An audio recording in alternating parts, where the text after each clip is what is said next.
고발인 손혜원 더불어민주당 소속 국회의원. 고발인은 비고발인을 정보통신망 이용 촉진 및 정보 보호 등에 관한 법률 위반 명예훼손으로 고발하오니 사실관계를 조사하여 엄히 처벌하여 주시기 바랍니다. 적용법조 정보통신망 이용 촉진 및 정보 보호 등에 관한 법률은 정보통신망의 이용을 촉진하고 정보통신 서비스를 이용하는 자의 개인정보를 보호함과 아울러 정보통신망을 건전하게 안전하게 이용할 수 있는 환경을 조성하여 국민생활의 향상과 공공복리의 증진을 이바지 함을 목적으로 하고 있습니다. 정보통신망법 70조 벌칙의 2항에 사람을 비방할 목적으로 정보통신망을 통하여 공공연하게 거짓 사실을 드러내어 다른 사람의 명예를 훼손한 자는 7년 이하의 징역, 10년 이하의 자격정지 또는 5년 이하의 벌금에 처한다고 규정되어 있습니다. 본항의 죄는 피해자가 구체적으로 밝힌 의사에 반하여 공소를 제기할 수 없는 반의사 불벌죄입니다.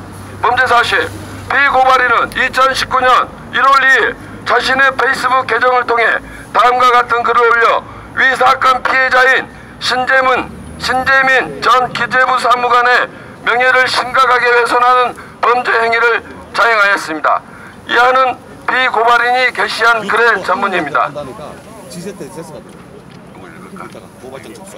자, 신재민을 분석합니다. 신재민은 2004년도 입학, 2014년도 이것은 이 손혜원이가 자기 페이스북에 올려놓은 글을 설명드리겠습니다.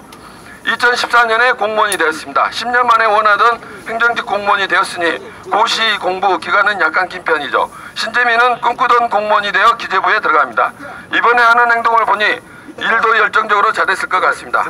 그러나 몇 년 일을 하면서 주위에 둘러보니 자기가 꿈꾸던 것보다 공무원의 미래가 암울하다는 것을 바로 깨달았던 것 같습니다. 공무원의 봉급이란 것이 큰 돈 만들기가 어림도 없고 진급 또한 까마득하다는 것을 눈치챘겠죠. 작년 7월 신재민은 뭔가를 획책합니다. 제 추측으로 단기간에 큰 돈을 버는 일을 잃었던 것 같습니다. 그렇기 위해 종잣돈이 필요했겠죠. 어디선가 돈을 만들었는데 여의치 않은 일이 벌어졌습니다. 신재민은 7월에 기재부에서 퇴직합니다. 신재민은 7월에 메가스터디와 계약합니다. 부모에게 알리지도 않고 전화번호도 바꾼 채 4개월 동안 잠적을 합니다. 이 대목이 중요합니다. 무슨 죄를 지어서 누구를 피해서 4개월이나 잠적했을까요? 4개월이나 잠적할 동안 부모님께도 연락 한 번 안 하다가 배란간 유튜브에 나타나 공익제보자 행세를 합니다. 그동안 피해 다니던 당사자들에게 면죄부를 받으며 단기간에 가장 큰 돈을 벌 수 있는 방법을 택한 것입니다. 저는 이 대목의 막다른 골목에 이른 도박꾼의 이 모든 것을 건 배팅 장면이 떠오릅니다. 신재민은 진짜로 돈 벌러 나온 것입니다.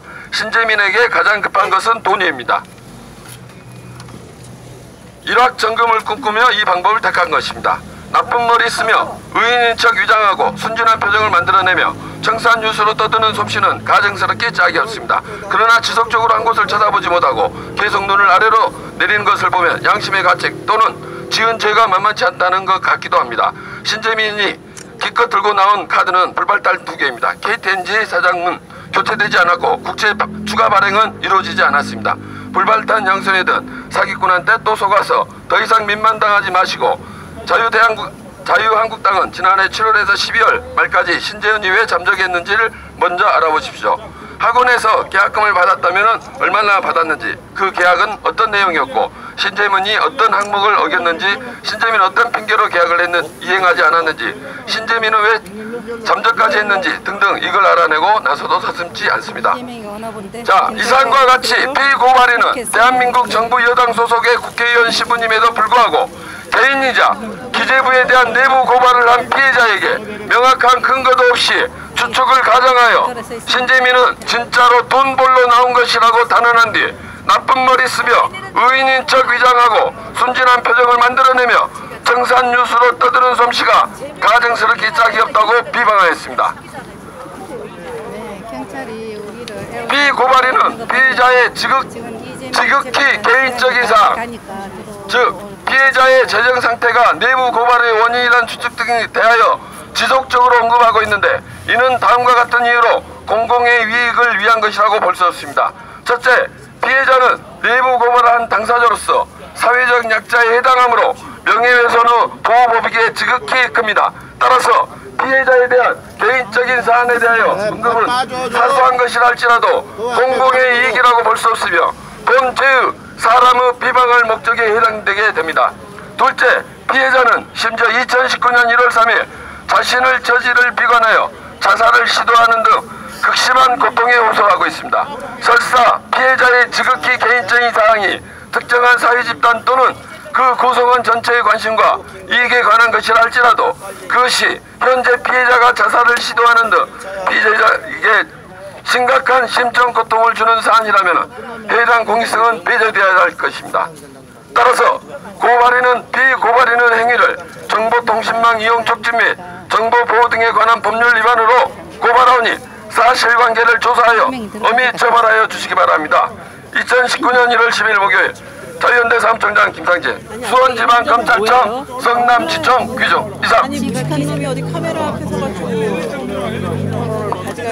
저 유튜브 형님들 오늘은 좀 이재명이가 출석하는 날이기 때문에 고발장 접수하러 가는 거는 김상진 총장하고 제일 많이 보는 채널 GZSS만 들어가기로 했습니다. 예, 양해해 주시고요. 우리는 여기 있다가 곧 이제 철수하겠습니다. 예, 금방 들어간 것 같습니다. 자, 우리가 여기를 왔다 갔다 하는 게 중요합니다. 이재명 지지자는 여기 절대 못 오는데 우리는 여기 왔다 갔기 때문에 이미 이긴 겁니다. 그렇죠? 맞습니다. 자, 집회 현장으로 안전하게 다들 돌아가 주시고 접수